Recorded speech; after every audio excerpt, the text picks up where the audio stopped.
As Hitler marched triumphantly across Western Europe in the early summer of 1940, his fellow dictator in Italy, Benito Mussolini, dreamt of a similar campaign further south. Chiama il sangue ai principi che sorgono e che nascono e i principi che declinano. La vittoria è per noi, per I primi. His dream was to build a new Roman Empire that would see Italy expand not only along the northern Mediterranean coast, but south through North Africa. He would turn the Mediterranean into Mare Nostrum, our sea.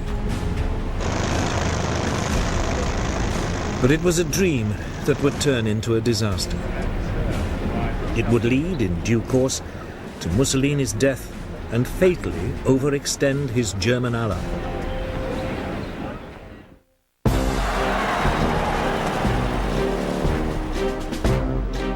At the start of the war, Italy already controlled Libya and Abyssinia, Ethiopia today. Mussolini calculated that if he could take British-controlled Egypt and Sudan, he would be able to create a huge swathe of Italian-controlled territory. It looked like an easy campaign. Italy had 10 times more troops in the region than Britain.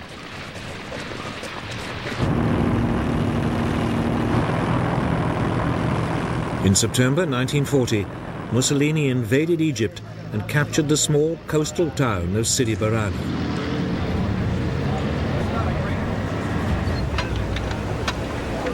There, the Italians stopped and dug in.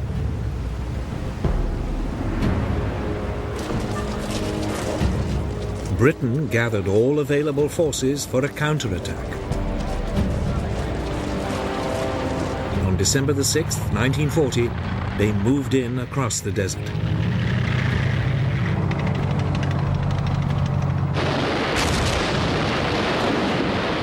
Just 4 days later, they overran the Italian defenses.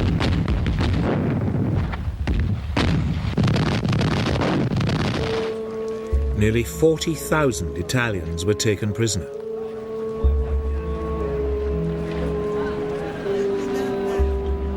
It was the first sign that the Italian army was in poor fighting shape.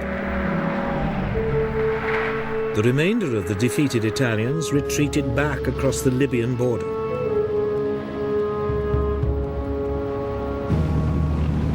The British followed in hot pursuit.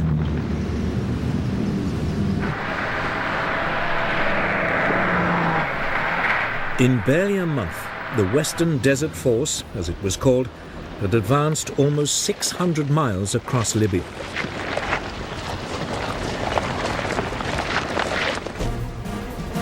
It now paused and dug in at the Libyan coastal town of El Agheila.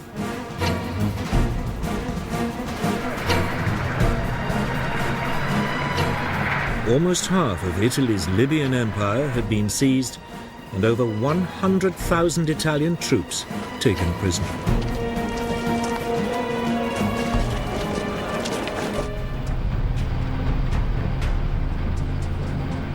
Meanwhile, further south, a second British force invaded Italian-controlled Abyssinia.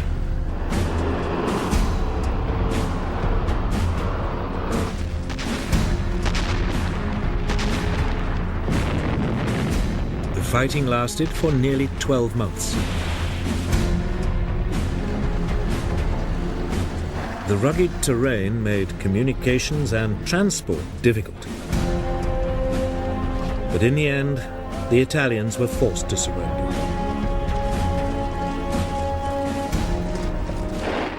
But even as Abyssinia was being secured, Mussolini's empire building was causing problems in another part of the Mediterranean.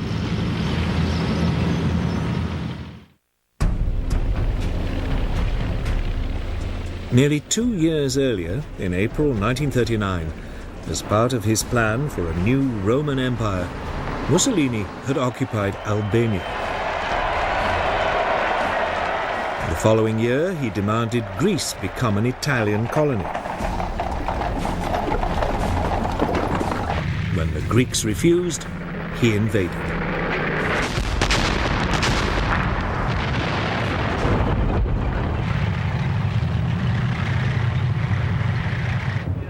The Greeks were outnumbered more than 2 to 1, but they swiftly turned back the Italian advance.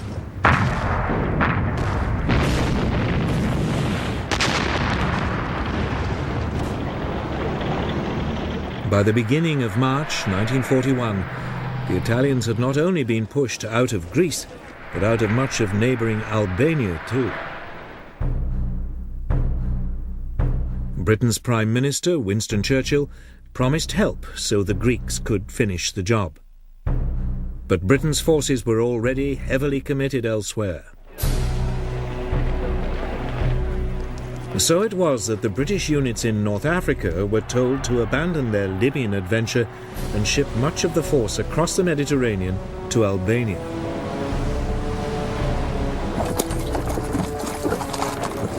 As the Italian troops were now pushed back, Mussolini's Balkan ambitions fell apart. The Italians were in deep trouble.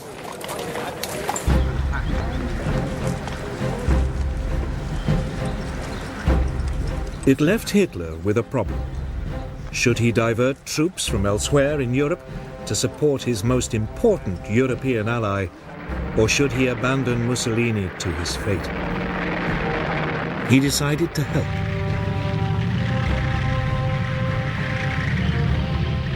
In April 1941, over 500,000 German troops swept down through Yugoslavia and into Greece.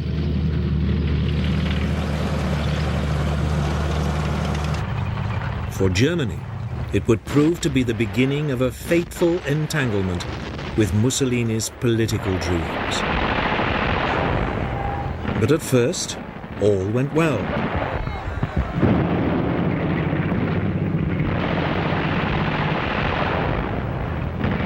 The Greeks, despite British help, were unable to hold the Germans back, and in late April, the Axis forces captured the Greek capital of Athens.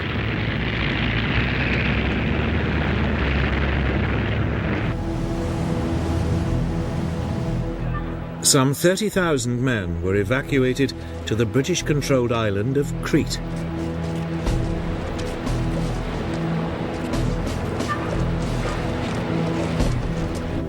Hitler decided to flush them out.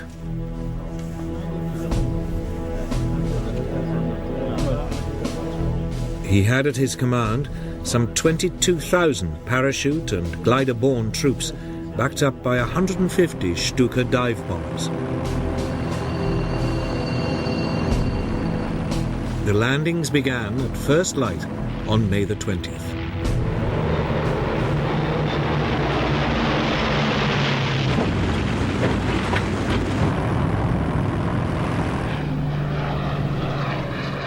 To begin with, they focused on the main airfields. The Allied forces were overstretched. There were incessant German air attacks.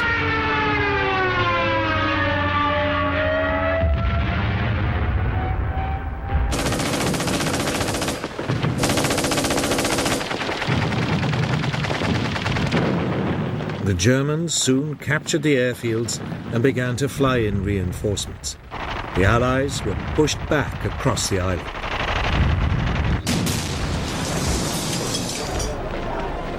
Two weeks later, it was all over. 15,000 Allied troops had to be evacuated.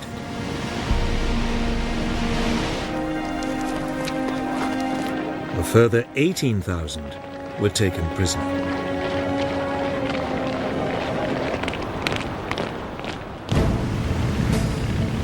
The Axis powers now controlled much of the Mediterranean and the critical supply routes to North Africa. It looked as though Hitler's decision to support Mussolini had paid off. He was poised to drive Britain out of the entire region.